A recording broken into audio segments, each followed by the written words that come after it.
Hey guys, thanks so much for being here.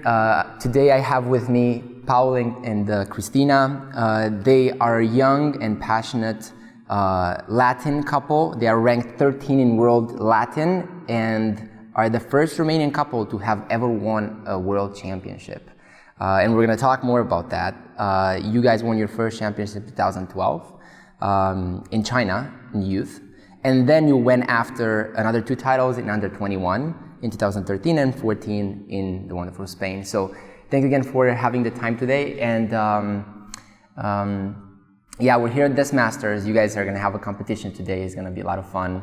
And the first thing I would like to start with, because this is something that you can really not find it on the internet, is I would really love for you guys to tell your story of how you started dancing and then how you guys came together to dance together, and like from the beginning, like 4 years old or whatever. Yeah, well, actually, I was 3.5 years old when I started dancing. Right. Of course, beginners class and all these kids dance. And I didn't like dancing at all. I was just an overactive child. And my parents took my older sister to a dance class. And they said, okay, instead of letting the little one jump all over in the house, let's take her to the dancing classes. And my first dance teacher was giving me chocolate in the end of every dance class so that I can stay in one place, because I was really like jumping and climbing all over. Right. So that was my first contact to Dancesport. And how old are you? Now I'm 23. How old were you when you started? 3.5. Not even 4 years so old. beat that. Not even conscious. Yeah. I was not even speaking. Yeah. That's really interesting. But I was dancing. Yeah. It's really interesting. So in your hometown? Yes, in Târgu Mureș. Târgu Mureș. Wonderful. What about you? Actually, our story is quite similar, just that she was much younger when she started. I have a brother bigger than me with 4 years. She has a sister bigger than her with 4 years. That's why I said it is similar, because my brother started dancing before me. I was actually in gymnastics. I was doing gymnastics when I was small. And then, of course, her sister was also like first one to dance, correct? Yeah. And so then, of course, the parents, they gave us also to dancing. And we started in a different club that we are today. Mm-hmm. But it was the same club also then. Yes. Really? We started in the same club. Probably not a lot of clubs there, right? So, like, was that really coincidence? No, in that period, as far as I know, it was just like 1 or 2 clubs. Right. Cool. As far as I know. Right. So I'm not sure. But for sure, not as many as there are now. Mm-hmm. Yeah, so, yeah, it was quite the same story, actually, I have to say. I also didn't like dancing at first, but I remember that I was in my first competition. I was like, really, honestly, the smallest dancer in the entire federation. I was, not by age, but also I think by age, I was like 5, 6, something but by like height? This. By height, for sure. I mean, I was so small that I had to catch my pants with the needles, yeah? With pins. Pins. With safety pins. Because they were just You were falling. there or you I know was the like- story? No, I know, of course I know all the stories from his mother. Okay, cool. And okay, that his shoes were looking like a doll. shoes, really small. That's awesome. Do you have a picture? Actually, you know, I have to ask my father, maybe he still has the pair. Yeah. If your parents That love you, would they be should have a awesome. picture of that. Yeah. We would love that picture. Anyways, go on. Yeah, so then, I don't know, I started competing, and I was like, first competition, everybody was looking at me like I was some sort of little animal in the zoo. And then, of course, I didn't win anything. I was just like dropped out from the first round, yeah, even though I was like the cutest thing. But I got this, I don't know how to say in English, is this like popularity Prize. Yeah, Award. like, Got it. I don't know. It was something I think invented. They invented this on place. So For you? Yes, because normally you don't see this in the competitions, yeah. So I got this, and I was like really the happiest kid in the whole competition, because I got a wooden cup I still have it at home. It was my first cup. It was totally wooden, really ugly cup, but it was my first cup. And I was like going, even to toilet, I was going with the cup. I remember. What were you doing with that? So that was, Okay. that was my turning point. But the first thing that actually motivated me towards dancing was, I remember, because you know, we all in the beginning, we do these like dances, like social dancings, like line dancing, you know, which we can teach the kids when they first come to dancing to know where is right, where is left, how to jump, how to sit, or I don't know, like this like basic stuff. So this usually you do alone. So I was not so much into this because for me it was like really boring and not challenging at all. So the thing was when I started doing actually dancing, like doing cha-cha steps or waltz or something, and then we had to dance in couples, so I got not one partner, but two. So that's actually when I started getting some interest in dancing.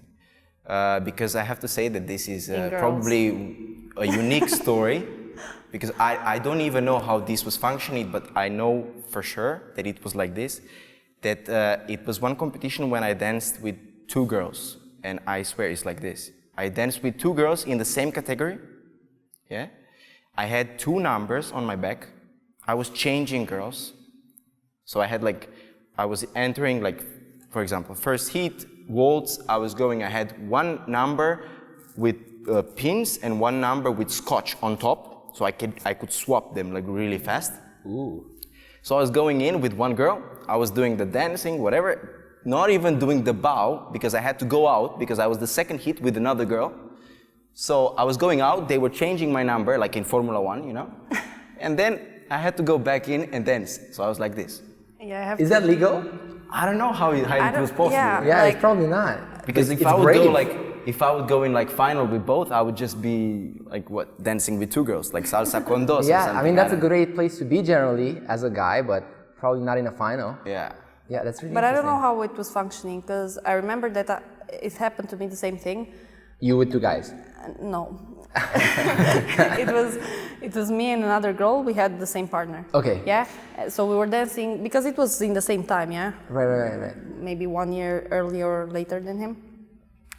I remember that I was so angry and frustrated because as he was running out to change his number. Sorry. I guess it was like a club concept, you know. So it was not just me who was because dancing. it was so few guys, you know, right? Because, yes, yeah. Exactly. It was just few guys and a lot of girls, and the concept, the idea was that all the girls should have partners. I don't even remember if the competitions were like official competitions. Yeah, maybe. Oh, it was so it was like that's interesting. Maybe, yeah. That because might I don't know. work. I don't think that it was possible to do officially these kind of things. Right. So that was the first time it motivated you to dance. Sorry for interrupting. Yeah, I mean when I started dancing with girls, not just by myself, you know. Yeah, and two girls is kind of double motivation. Yeah. So then I got a boost, you know, in the beginning. A huge boost. Yes. Interesting. So what happened afterwards? So that was, you were 10, 11? Okay, so then it was younger? When I was younger, Yeah. like 6, 7. Oh, 6. Yeah. Sorry. Go Yeah. ahead. And then at about, I don't know, like 8, maybe 7.5 years, I moved to the club which I'm recently. So because actually my results were not so good, yeah. So my parents wanted me to perform better and to have better results. So we heard about this club, also in the same city, and we went there. And of course, in 1 year, in the beginning, I wasn't dancing with Cristina. I had a different girl, and so we started dancing. The results were like immediately much better. And then in, I don't know, like 1 year, maybe not even 1 year, I saw the Queen. And tell me that story, because I think I saw in an interview that, I don't want to spoil it, you tell it. Yeah. The way you saw it and you tell the teacher that It was the same thing for me. Like I was in the same club as him, and at one point, like, okay, we're going to competitions. Okay, we're young. Like I was also like 7 years old, I think. So you guys were both like 7? He's 1 year older than me. So 8 and 7 or something? Yeah, something like that. So we were going to competitions, and every competition we were hearing the name of one specific club, which he was talking about. It's our actual coach's club. And my father, I remember, he was like really like getting a bit upset. Yeah, like where is this club? Like who is this coach? He has all the champions, all the finalists everywhere. It's just this name of the club. So then he took me from the previous club, and he went to search for this club, and he took me there. And I remember that. First time when I entered in the dance studio of this coach, of our coach, I remember that he was having private lesson with a couple. Okay, it was like quite advanced couple, and he was like speaking quite loud, like almost screaming at them because he was really like pushing them. It was before some competition, and I remember that I got scared, and I told my father, I don't want to come here, I don't want to come here, and he was like, yeah, okay. And next day, of course, he took me already to the classes. And I was in the beginners group. He'll tell you the story because he made the first step in our sweet partnership. Yeah, so how did that went? True. How did that went? I don't remember exactly what it was, but I just know for sure that I accidentally saw her in the beginners group, and I don't know, I just liked her. I just liked the way she moved. I just liked the way she looked. I just liked her attitude, you know. And so we were I was so like, small. I was thinking like, what would be if I could dance with her? But like, you know, like what a kid of 7 years could. I wasn't making a perspective or something. I was just thinking it would be nice, you know. I would enjoy it. And then I started to be really frustrated because my actual partner was all the time sick. We were all the time like second place, never first place, you know. I always wanted to win. I always wanted more, to practice more. I wanted to be all the time there. So she wasn't. So I was like really upset. So then I went to my parents and I spoke with them first. And I said to them that I don't want to dance with this girl anymore because she's not serious. I want to be first and so on. So they were laughing. Like you, 7, like listen, parents. Yes. Yeah, Yes, exactly. yes, and they were laughing like crazy, and then I said that I want to dance with Cristina, with this girl. She's from beginners class, but she's. They didn't even know who I was. Yes. You had a partner at the time, right? Yeah.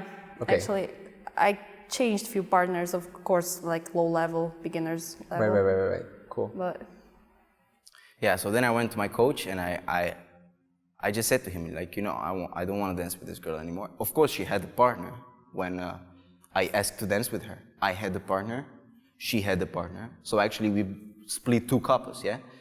And I went to him, but nobody was like having the guts to go to the coach and say, I want to dance with this girl or this boy. It was like this, that, you know, it was not the dancer's decision, but the owner of the club decision, who dances with who. So I just went to him straight away and I said, I don't want to dance with this girl anymore because she's not serious and she's always sick, so on. And but who you want to dance with? And I said with Cristina. He was looking at me like. Then, you know, I started crying. Actually, I remember I started crying because I was like so emotionally involved, you know, in this talking. And then he said, I remember that she was taller than me actually, a little bit taller than me. She was taller than me. So he was thinking, but you know that she's a little bit taller than you and she's like beginner, so you know it's complicated. So for me it was kind of he took a little bit of my energy, you know, when he said this to me. But then he said, okay, we can make a tryout, yeah? But I remember that when we made the tryout, it was just perfect. For me it was perfect. And he said, okay, I will allow you two to dance together, but if things don't work out, or if you fight, or if you I don't know, something happens, something bad. Or if you don't buy her chocolate every for you. I'm splitting 2 couples for you. If something goes bad, then I'm gonna tie you both and throw you like over the fence. Yeah, I remember. In Târgu-Mureș, that's a big fence. Yes. It was like, for me it was so exciting. It was such a big event. Of course, because he was like advanced. I was like with all the kids in the beginners group. Okay, I was always staying in front, and like I heard, and also the teacher and the coach saying that I'm talented and Like he was often giving me as an example, but I was beginner anyway, yeah.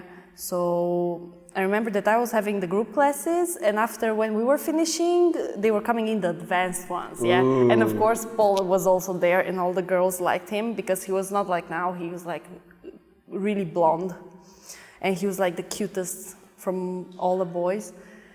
And of course, he had really good results for that time with that girl. So I was like, oh my God, it was Paul. And then like we made the tryout. I remember that I finished one group class with the beginners, and then our coach, he came to us and he said, look, take your stuff and we meet in the other hall. You'll have a tryout. And I was like, oh, dramatic.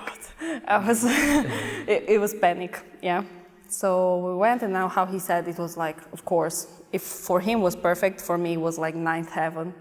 If I struggle really hard, probably I remember the steps even now. Ooh, that's really interesting. Yeah, it was such a, like, I think I even remember like what we were wearing. It was sunset. I remember that it was sunset. I remember everything.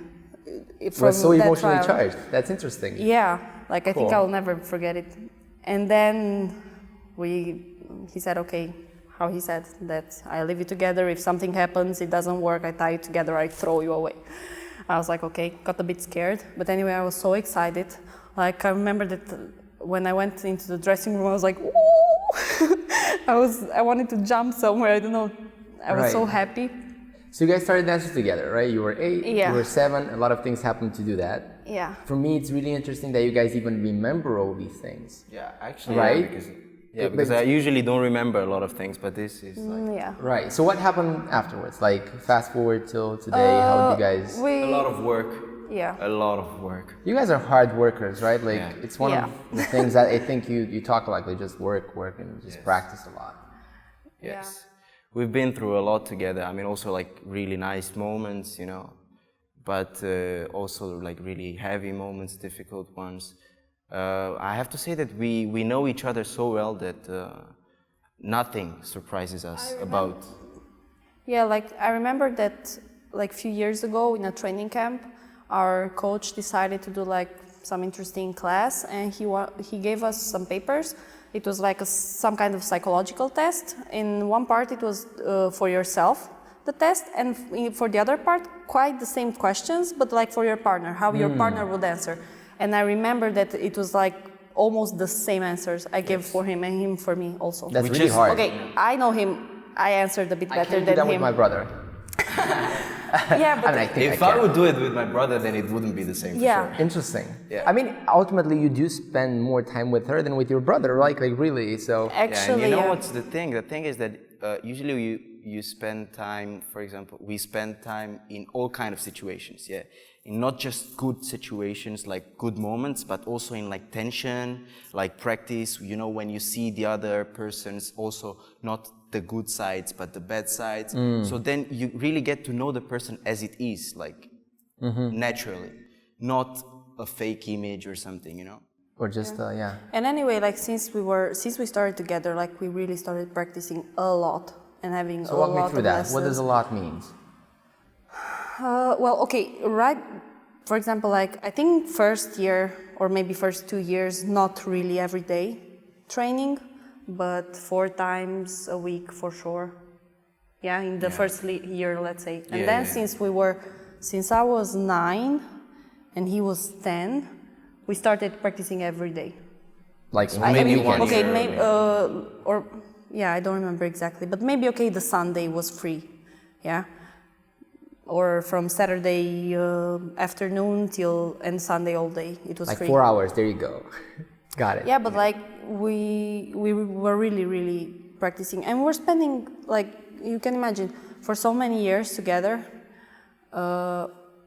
We spent most of our lifetime together, like much more than with our families, with our parents, sure. because it's not just the practice, it's also the traveling, the competitions, the training camps, like everything.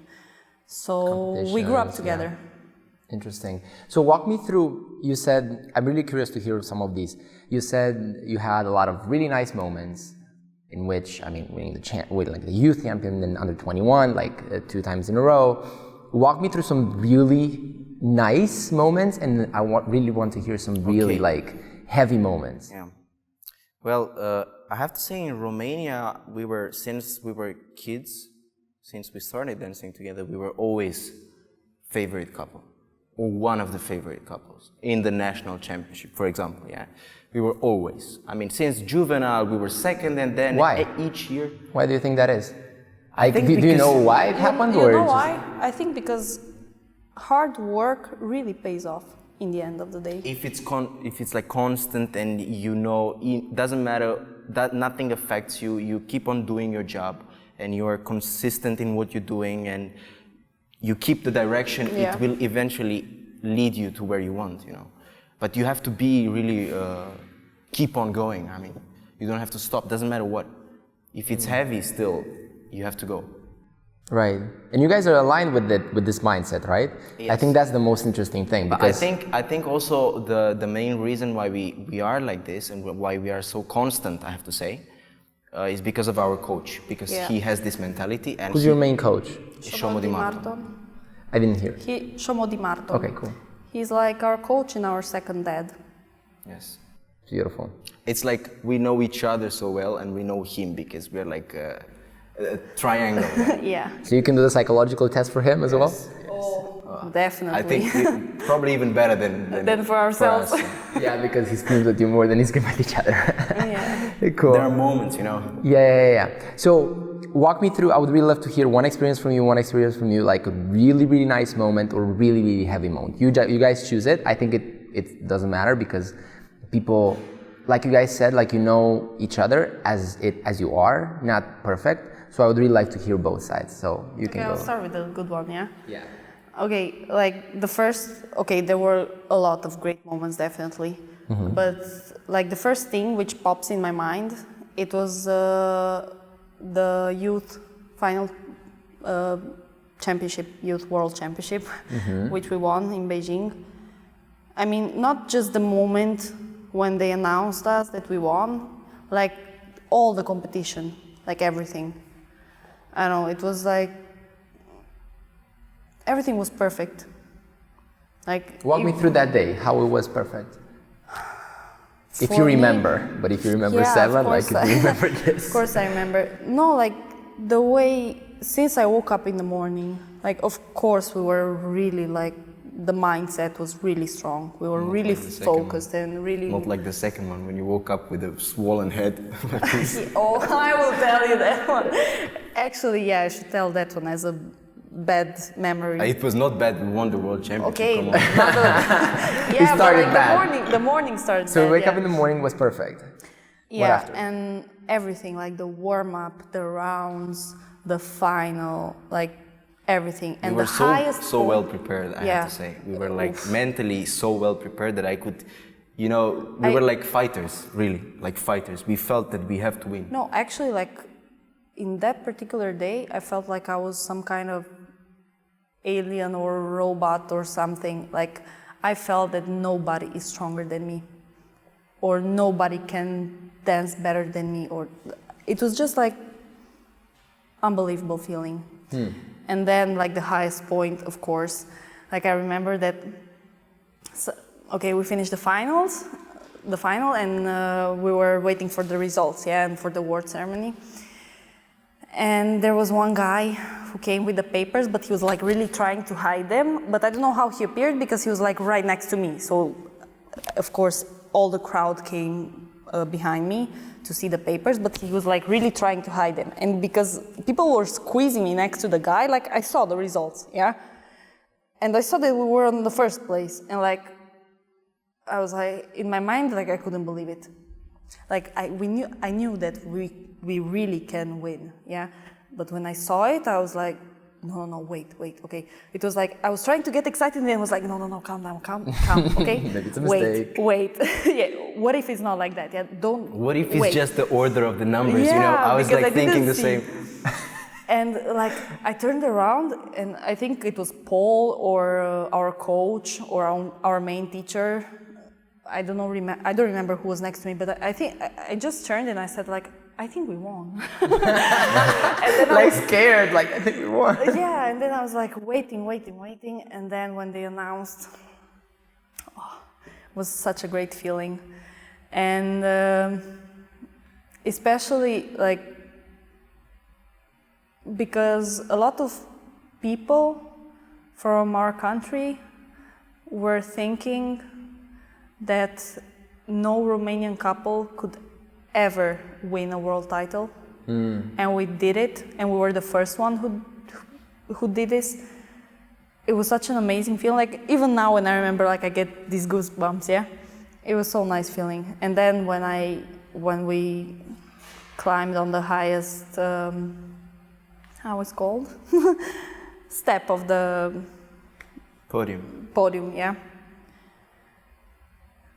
it was even bigger emotions. And then like, the national anthem. And then when the national anthem started, like my tears started to fall off, to fall down.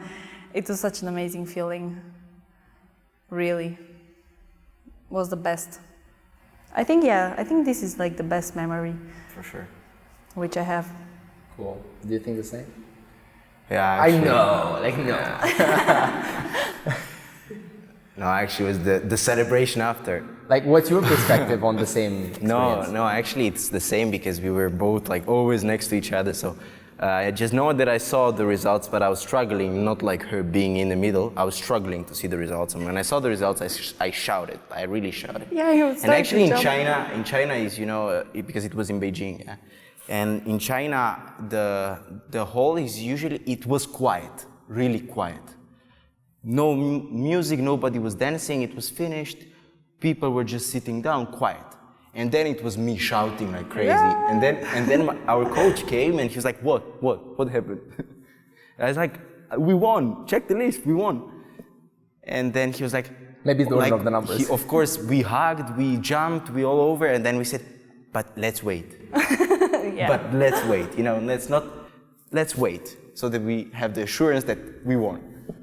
So then, in the end, we won. Yeah, no, for sure, for me also, it was the best moment, which I can, even when I'm thinking about it, I can still live the moment. Yeah. I can still have the emotion. Right.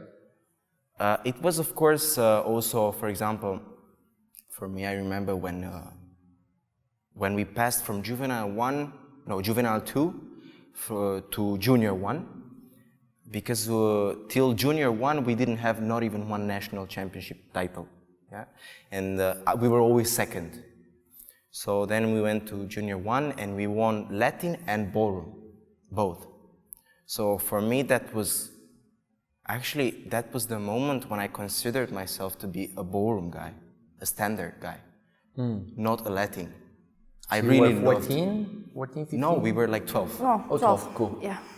So first year of Juvenile 1. Yeah. Or second year, yeah. Interesting. Yeah, No, it was first year of Junior 1. Junior 1. Yes. Right. You were 12 and I was... When did you guys switch to Latin only? I think before youth, right? And that was actually one of the bad moments. In the second year of youth. Yeah, let's go into that. That was actually one of the bad... Because I remember in youth, till Junior 2, we had good results in Romania, like for ballroom. Better, actually, than Latin. And I remember that in youth something happened and we were like really bad in ballroom. Something happened, we were, 6th or 5th in the final. So I was really disappointed because I was actually waiting for a better result in ballroom than in Latin. So of course then things got even worse when we went for international competition in ballroom. Really, like, everybody beat us. I mean, it was unbelievable. I felt so disappointed, I wanted to just, like, not Latin, I wanted to quit dancing. Because I had, like, few moments when I really wanted to quit. But thanks God that I have the support of my parents, which actually didn't let me quit, first of all, and that when they decided that, okay, if you really want to quit, you can quit, then it was my coach who made the step, and who took the initiative, and he said that, no, you will not quit. So in the end, he convinced me. So I remember that the moment when we decided, because this ballroom for me was like killing, yeah? Because I didn't want to dance ballroom anymore, but my coach was not letting me not dance ballroom because he said that we should dance tendance. So I was a little bit frustrated. So I don't know, it was, for me, it was, I couldn't feel the happiness in dancing anymore. So then, when we decided to stop ballroom, I was like, I started to be alive again. And then in 1 year, I think, or less than 1 year, we won the World Championship in Latin. So you were 15, you stopped 15 probably, something like that? No. He was, still second year of youth, when we were 17, we were dancing 17, tendance. Yeah. Ooh, okay. So when he was 17 and I was 16, we were in youth in the World Championship tendance. We were fourth place, and in the European we were third. Yes. In tendance, in youth. Right. So it was not so bad, ballroom, if we managed to be on that place. We were keeping up with the ballroom, you know. Yeah. We were the best in Latin, and we were keeping up with the ballroom, so. Right. And do you think that's a good decision after all? Yes, because if we wouldn't drop the ballroom, then probably, I mean, for sure we wouldn't have won Latin. Because it's like the amount of time which you have to train, to energy, practice, everything. and like all the resources which you put in dancing. We had to split it in two, for Latin and for ballroom. And now we were putting everything in Latin in the last years. Yeah, and you know, it's really stressful. When you go to the competition and you have 2 days of competition, or even 3 days, or like German Open, for example, like, I don't know, if you do tendance, you have like a week of competition. You go like to 100 dances. Yes. Yeah. You go to bed late, you wake up early in the morning because you have first round, I don't know what. In the last year of German Open... Your body cannot take it to a point, right? Yeah. Yes. Like, doesn't matter how well you're prepared, like, when you're doing all the competitions, mentally, it's a bit too much. You just crack. Because I remember it was like in the last year before to quit ballroom, we were doing also tendance in German Open, and I remember that I don't know how many days of competitions we had, but we were finishing every night really, really late, and then we were going to the hotel, so I had to wash the tenor, the makeup, the hair, everything. So I was, between all these days of competition, I was sleeping just 3 hours per night. Because in the morning, again, I had to wake up really early to prepare everything, because I never managed to sleep with the hair done. Some girls, I don't know how they are doing it, but they do the hairstyle and they can sleep, and next day they have already everything. I cannot. So I was like washing everything, doing everything again. So I remember sleep like a panda, you sleep like with the head in the pillow. You can sleep on your feet if you're staying straight. You can probably I don't know, do I couldn't. Yeah, so cool. I remember after that German Open, it was like so exhausting that straight away I got sick when I went home. Like my body just, I think, gave up. Fell off. Yeah. And I mean, this sport by itself is really exhausting. I mean, it's not, I mean, if you look at other sports, it's like, okay, maybe it is, but you have one tournament and whatever. But this is like you look at competitions like German Open, it's like, man, it's like, you're full on for like 3 days. Yes, and the thing is that we don't really have, competition like competition. Let's say we prepare for this, even though it's really difficult to prepare for our type of sports, because we dance, we stay. We dance, we stay. And this is killing, actually, because other sports, they just go. They have 2 hours, or I don't know, like how much football, they play, like whatever. And then when they stop, that's it, they stop. No, we dance, we stay. We dance, so it's really difficult for the muscles and for the brain to actually activate them, and then to know how to deactivate. So then you can get like fresh again. And to try to recover somehow. And it's the same also with the competition calendar a little bit, that it's really crowded. I mean, we have the possibility, if we want, we have the possibility to dance every weekend, almost, competition. Of course you don't, but sometimes you need to. I mean, we have national, we have some, I don't know, competitions where you get invited. We have important competitions like Grand Slam or World Championships or European. Or World Cups, or I don't know. Whatever, straight in a row, and you have to do which you have to be there, because otherwise you don't progress, So somehow the system pushes you. You don't have time to sometimes to develop your dancing. You don't have sometimes time to relax, because it's like every weekend competition. Let's talk about that. Let's talk about how do you approach your training, and then how do you get like recovery? How do you take care of your body to be able to actually, like in practice and competition and everything else, to be able to sustain yourself and be able to go and have 2 days full of competition or a month and a half with travel to Beijing and then back and jet lag and everything else. So how do you guys approach how do you take care of your body? How do we recover? How do you do all of that? Do you have a strategy in place? How do you... Well, I think in our sport, more or less, everybody is doing it by its own, yeah? So you take care of your nutrition, of your physical preparation, okay, more or less, yeah? Mm-hmm. Or you find someone to help you in these ways to recover again. It's not like other sports. For example, other sports in this level, they have a huge team behind them. 14 people, masseurs. Yeah, like the masseurs, the nutritionists, the psychologists, like it's a lot of people behind them, yeah? And the athlete's work, I'm talking about other sports, yeah? The athlete's work is just to concentrate on what he's doing. And to train at its best all the time, yeah? So they're not really concerning about other stuff. And I think this is a thing which is different in our sport. Because, okay, some of the dancers, maybe they have few people as their... coaches for whatever it is. Yeah, or help, as I said, with the nutrition, these kind of things, yeah? So, okay, for example, we are working with someone on this side of physical preparation, yeah? I think I saw a video, Coach Curti. I think that's yeah. This was actually because we tried, like many things in many directions. This was actually a guy we used to work. Now we have a new one, a different one.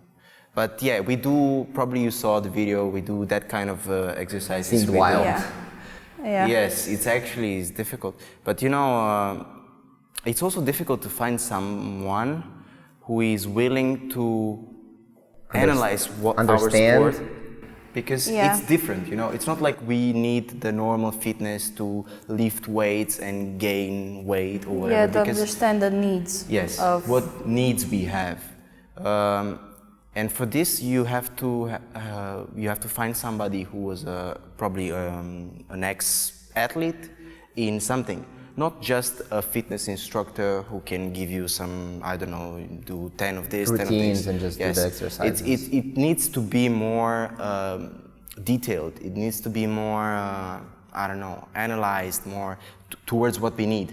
Mm-hmm. You know, because it's different than other sport. Because the amount we have to dance, and then we have to stay, and then we have to dance 2 minutes, full power. It's not like another sport, they have to dance 2 minutes, maybe cycling, or I don't know, football is cycling. Dancing is not really cycling. Yeah, we have to dance and 2 minutes and 2 minutes and 2 minutes and depends again. How many rounds you have. For example, dance these 2 minutes, and in German Open you stay 1 hour.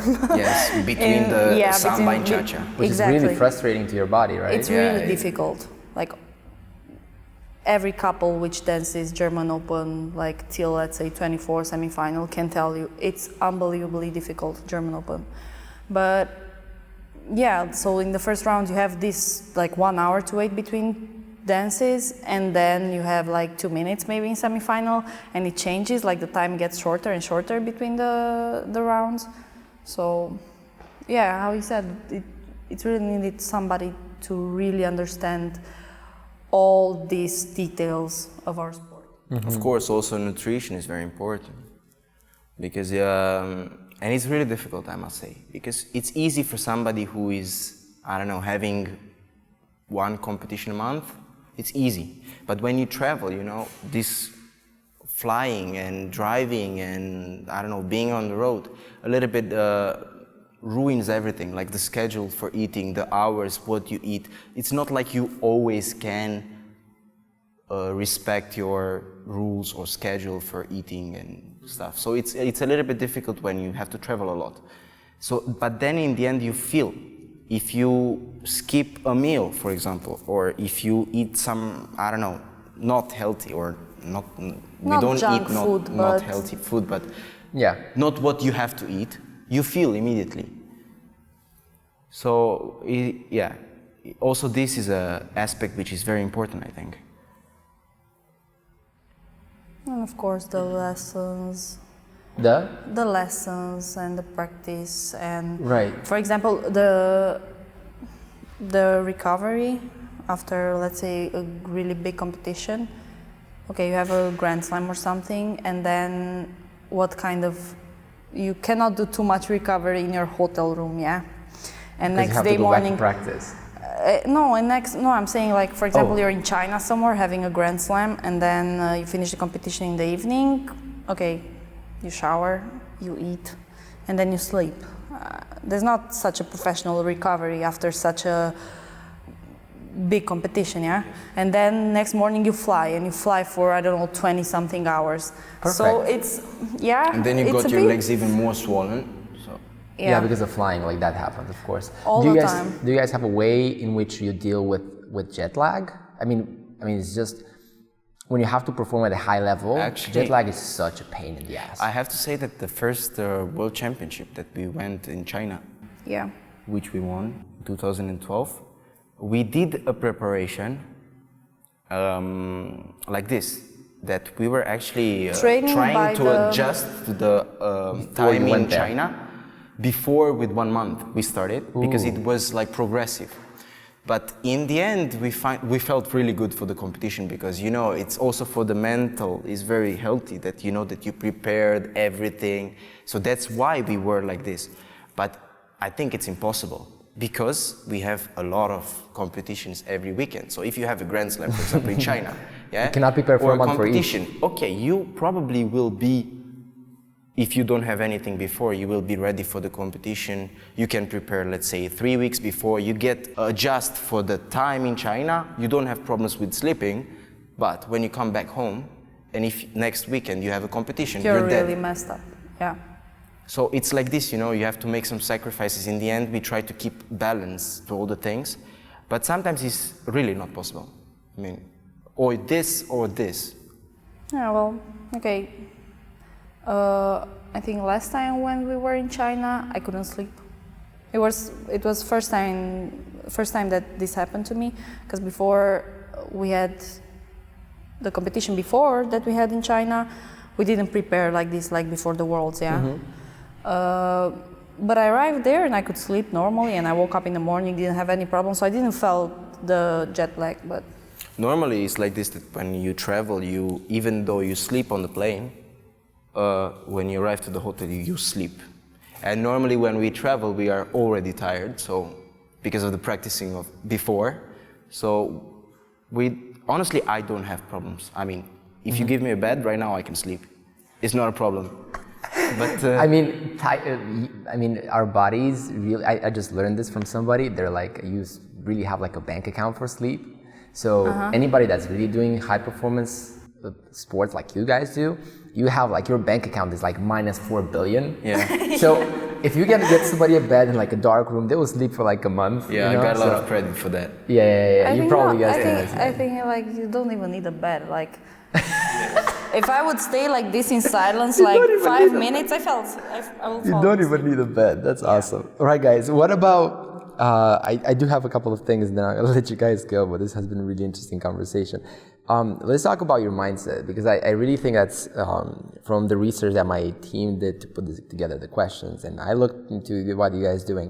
It seems like, man, you do have like we talked in the beginning, like a really hardworking and consistent mindset. And my belief, and I also do other interviews with other experts from outside dancing, and I talked with somebody, and we were talking about talent, right? And it's such a thing in our sport. Like some people have amazing amount of talent, and they just progress, and then they just stop because they don't have any work ethic. They don't have any. And there's other people. I don't know if you guys consider yourself talented or not, but there's also people more talented than you. You know, of course. That don't really have per se the talent, but they just consistently do it. And you guys have been doing it for the last 15 years. So let's talk about your mindset. I think that's really interesting. Yeah, actually, I think this is one of our strong sides. Right. Because, and I have to say that here is when you can't do this by yourself. I mean, it doesn't matter how strong you are as an athlete or whatever, or how ambitious you are. You need a team, you need somebody behind you to support you for at least for some moments, you know. And you have to have someone who you can trust. Because if you just go to find help to somebody for the moment, it won't help you. You need to have somebody who you know that you build your dance with, like a coach, for example. Like how we have our coach, we totally 100% we trust him because he made us, he built us, he knows how we function.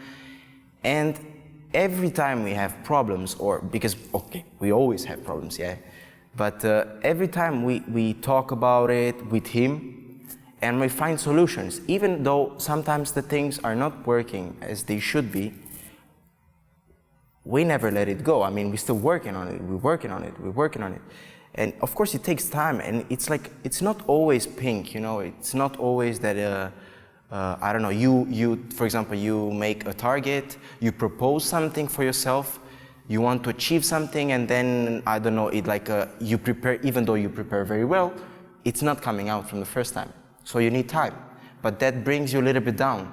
So that's when you need somebody to tell you that, go on. It's okay if you do it like this, you know? Or, I don't know, maybe we should change something. Mm-hmm. So I think this is one of the main reasons why we are so constant, because we have somebody behind us. To support you whenever you need. To support us and to give us direction. And in every aspect, not even because in like private life, like he can give us support and advices, and he's like really...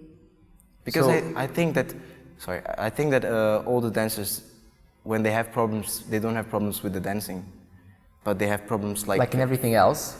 Yes, because the problem is not the dancing we can all learn, it's not a problem, really.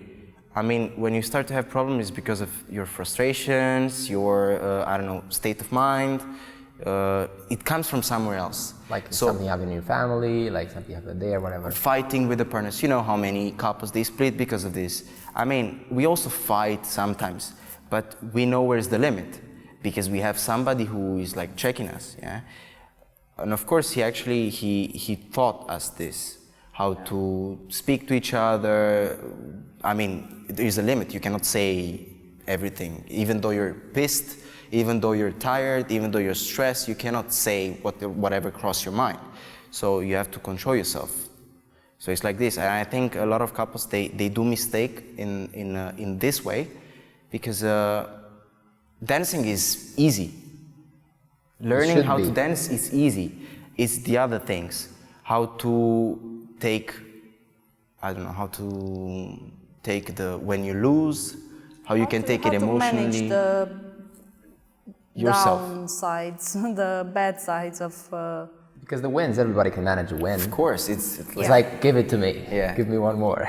Yeah, but like, what it really takes you forward, it's how many times you can stand up when you fall. It's like in the Rocky movie, like it doesn't matter how many times you get hit, it matters how many times you get up again. But it's true, you know, actually it's like this. that. Yeah, it's really interesting. Because of course, poor guy just passed away. Not everything, as in every, I don't know, job or sport or in business, or doesn't matter what you do, you're a doctor.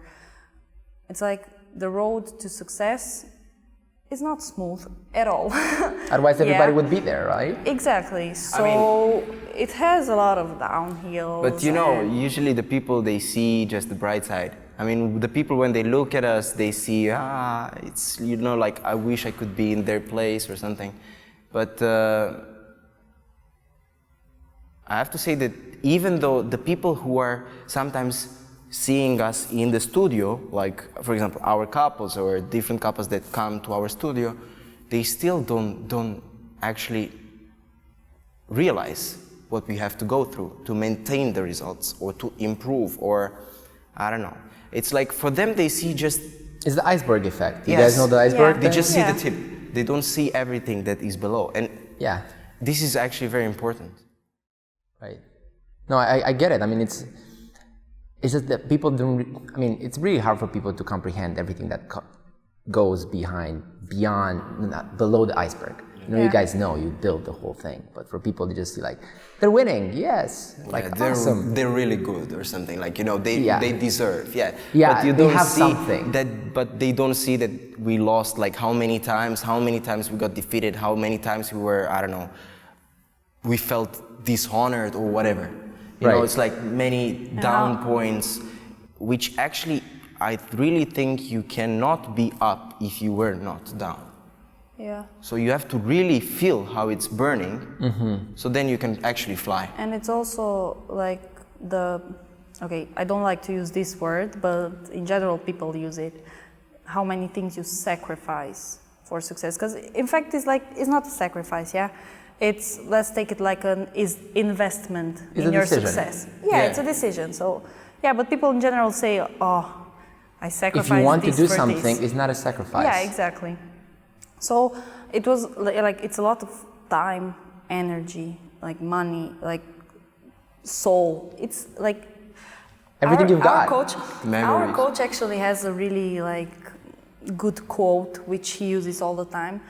He says like, success doesn't ask something you don't have, but it asks everything what you got. So you have to put it all in to achieve it. Sometimes even we believe that we give everything we have, but actually we don't, and then we see the results, and then we are like, oh yeah, maybe we should work more, maybe we should plan better, maybe. So, you know, it's like, it's difficult. It's difficult to keep balance. As I said, it's not about the dancing.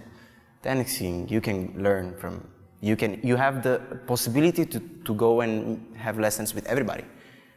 Yeah, I mean, you get access to information like never before, but how to be stable, this is the key, I think.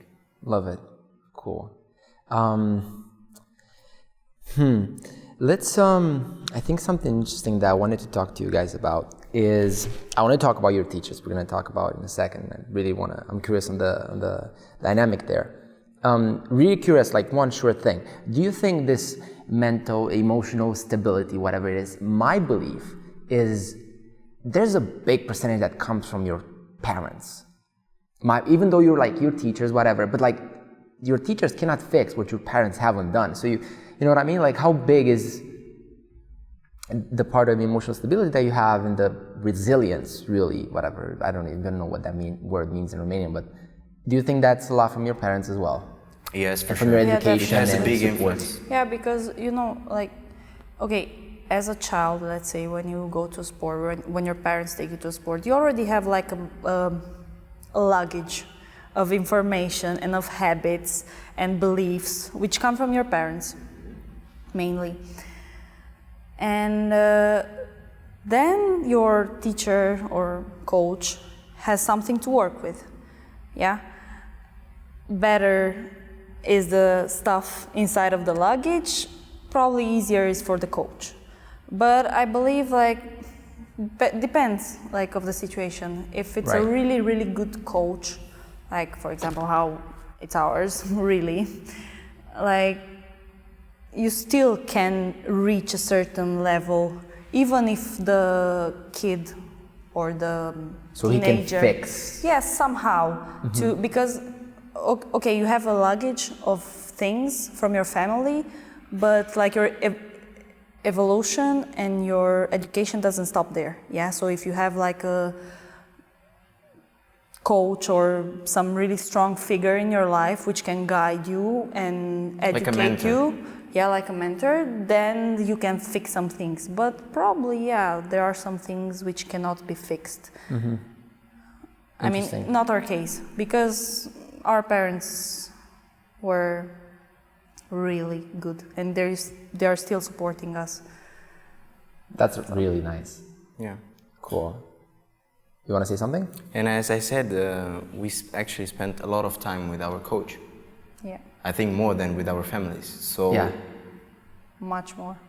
I'm not saying that our parents didn't give us the right education. No, they supported you for you to spend time with your coach. You know, it was more like, because he was, okay, he as a dancer, he was not really amazing, yeah?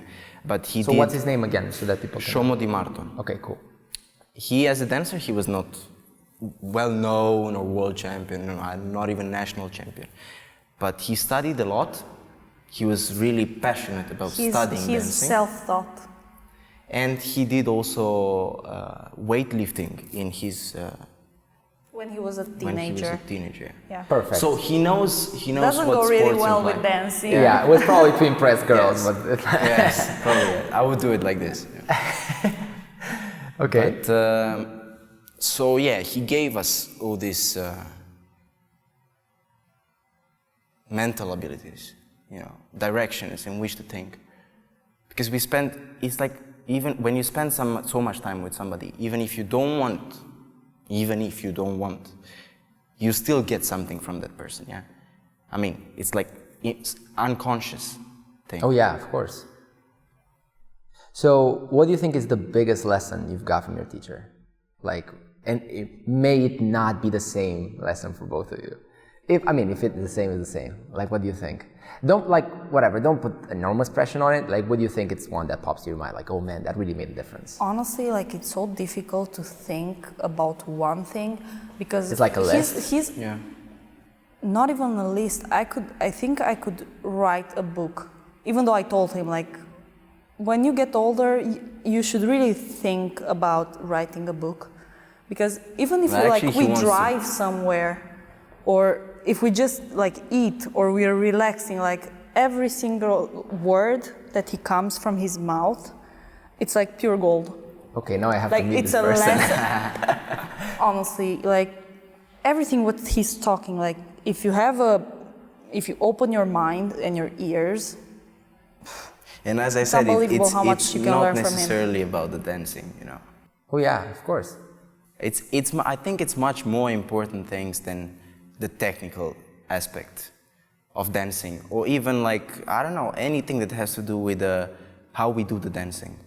I think this is something which can be changed. I think this is something which can be, I don't know. Sorry, because yeah, like I'm supporting what he's saying.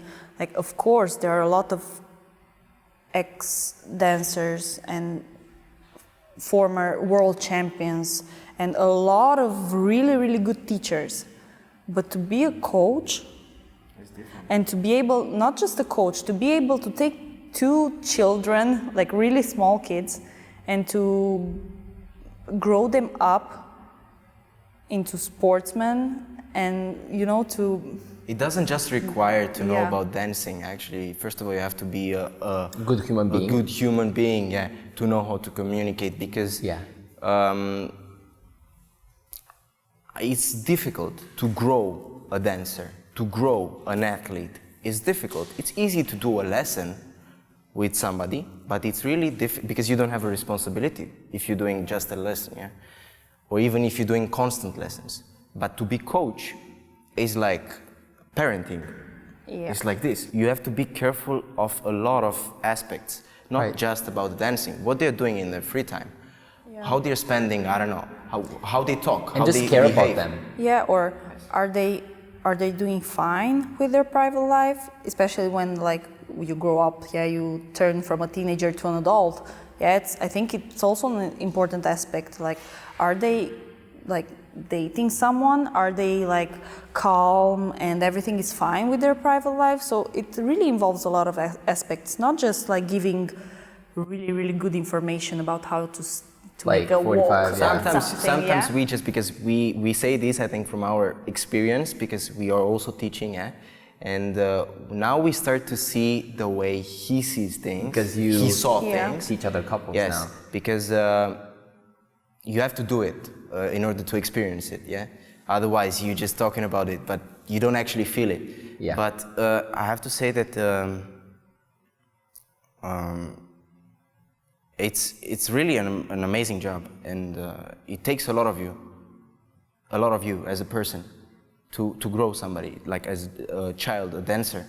And also this, like as you said about the parents, also this as a coach you have to work on, because usually the parents, they come and they say that, I don't know, they didn't fulfill their expectations, even though maybe the child is perfectly okay with the results or something.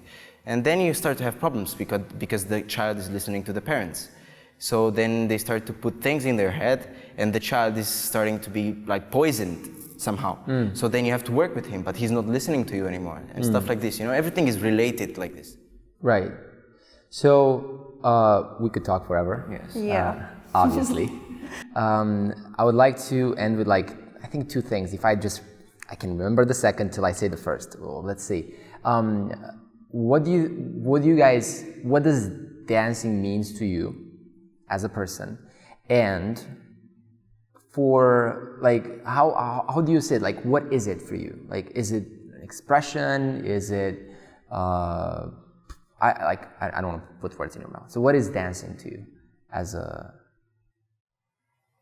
Well, for me, I see it more like, okay, I know it's like different conceptions for each one is different. Yeah, I just want yours. But for me, it's like a job. It's because, okay, if I say it like this, then many people will think of it like a repetition which you have to go and routine. Not necessarily, but sometimes yes. You treat it with seriousness, that's Yes. what you mean. Yes. I mean, it's a responsibility, a huge responsibility, and of course it's a lifestyle. Of course I mean, we're not just dancing, we're teaching, we're doing shows, we're doing training camps, we're studying. I mean, all our life, or at least my life, is based around this. And it comes with all kind of living emotions. I cannot say that, oh my God, I love dancing. No, sometimes I hate dancing. Sometimes I hate that I have to travel so much. But you know, it's like this. For me, it's life how it should be, not just being, because some people say that, oh, I love dancing so much, it's the only thing I would want to do. No, it's just, for me, it's like a huge set of emotions. And to come back to what I said in the beginning, is also a lot of repetition, and it's also a lot of hard work, you know.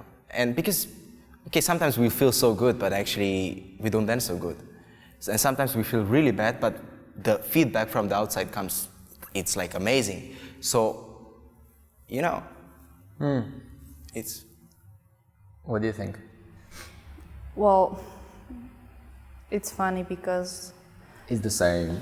we think like so similar Right. that you cannot even imagine. Right. Like sometimes I just look at him and like I can answer to some things that he didn't say because I know what's in his Right. mind, yeah. So it's quite the same thing, yeah. Like all is the dancing. It's like the center of our lives, and all the other things like levitate around it, yeah. So it's like even when you go to sleep, like you go to sleep a bit earlier because you know that the next day you have practice and you have to perform good, yeah. Or when you eat the good stuff because you know that your body has to work. It's a purpose type of thing. It's like the everything highest is- stair, you know. It's a goal. Yeah. It's like it goes to Yeah. somewhere. Yeah, it's like that. Right. Cool. So if you look at your, let's just talk about that briefly, and then I'll have my last question.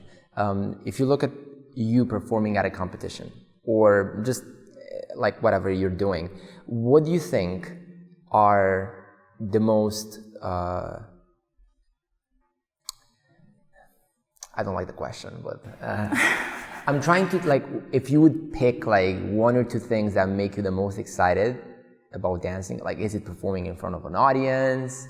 And No, actually, for me, it's studying dancing. so it's really the For learning. me, it's the really learning. amazing. Yeah, the process of learning. For me, it's amazing when I discover something new, or not necessarily new, but when I discover or get an information how to improve my dancing. For me, that is like really excites me.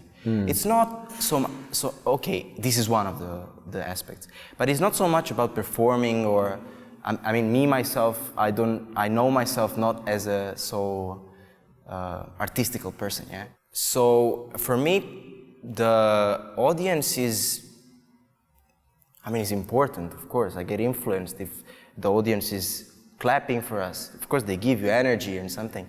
But I'm more like an inside person, and I focus on my stuff, and I get the fulfillment from doing with the things I know that I have to do.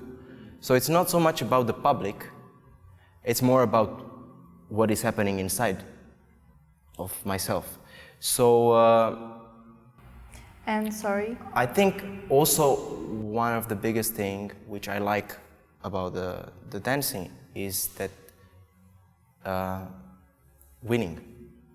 I'm quite a competitive person, I have to say. I like to win, and I don't like to lose. And I think that's the reason why, because you don't like to lose, then you have to work for winning. So, or you go away, you run, or if you stay, then you fight, and you fight as long as you have to win. I see just like this, and I really like to win.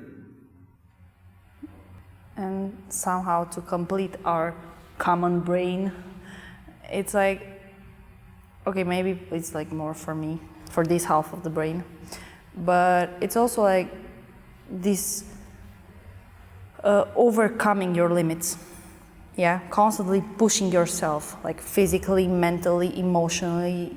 This, for me, this gives quite a big satisfaction, that you can look back at something that you have done, maybe a result, a competition that you won, or maybe just a moment which was difficult, and you can like really tap your shoulder.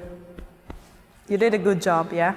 You overcome that difficult moment or that thing which happened and it was not so good. Love it. Last question, and we're gonna wrap it up. We do have a lot of people that are watching, let's just say like 30 to 40%, that are like at the beginner phase, or they want to start a sport and they have no idea what to do. And I think for them, one, you're definitely an inspiration for them, like, okay, here's how that would look like. And it's a good inspiration because you've told them about the bad stuff as well, like not just like, okay, you're gonna blah, blah, blah. Like there's a lot of unpleasurable things in the moment that you need to do, and that's really good for people to know because it's good expectation to have. What would you say to, if you would go back to your, 10-year-old self, but let's just say you were not dancing, because, you guys were dancing to like 1 year old, whatever. But let's just say you could go back to your 10-year-old self and be like, here's why you should dance. What would you say to him or her? And we're gonna end it with that question. Supposedly you were not dancing and did not have the influence. You go first. Easy question. Ain't that easy. It's not. Well, as a girl of that age, definitely the first thing which catches your attention is the beauty of our sport, yeah? The beautiful outfits and the makeup and the beautiful girls, and I said it all. Yeah, so it's like more the appearance of the sport. And then, of course, I would start explaining all the good things which dance can bring to your life and all the possibilities that dance gives you even after you finish your, let's say, career as an active dancer, yeah? Right. So it's great as long as you dance, and it's the same after you finish dancing. Like if you continue your life in this business, let's say. Mm-hmm. Love it. What would you say to young blonde Paul? Well, girls, Paul, girls. Girls, of course, yeah. Yeah. I have to say, if I wouldn't be a dancer, then I would for sure say to somebody, you should go dancing, because you see, I always say to them, usually football players, they come to me and they say like, why you dance? This is like, this is for women. And I'm saying like, yeah, really. But I'm having a changing room where the girls are almost naked, the girls, yeah? They're using tenor, they're just like touching their bodies. What do you have in your changing room? So sweaty guys. Maybe it's for girls, but it's actually, I have a nice view, what do you have? So for me, dancing is You're being honest. Yeah, it's good. Yeah. It's good. I was actually talking to Winston, Tam, and Anastasia, and it was like girls, man. It's like girls. Yeah. Yeah, it's good. No, but it's like this. I mean, honestly, let's be honest. Why do the men dance? Initially, To because impress of that. or to be around girls. Yeah. Cool. Thank you so much, guys, for your time. Thank you. We thank you. Glad it to was have great. the conversation. And wish you all the best in today's competition. Hope you guys are going to have a lot Thank of you fun very and much. enjoy it. Thank you so much. And Thanks. everybody, thank you so much for watching. Make sure we're going to have all the links to their personal social media and whatever that is, so you guys can go and follow them on the internet and make sure to go and watch their dancing. They're pretty good. So thank you again for watching. Make sure to subscribe and whatever. If you're listening, there's some people that are listening, some people that are watching. So make sure to subscribe whatever you are and give us a comment and a review. Tell us how you love the interview, and I don't know, ask them questions. Maybe they'll drop in the comments and answer you if they have time between practices. So it's good stuff. Thank you so much.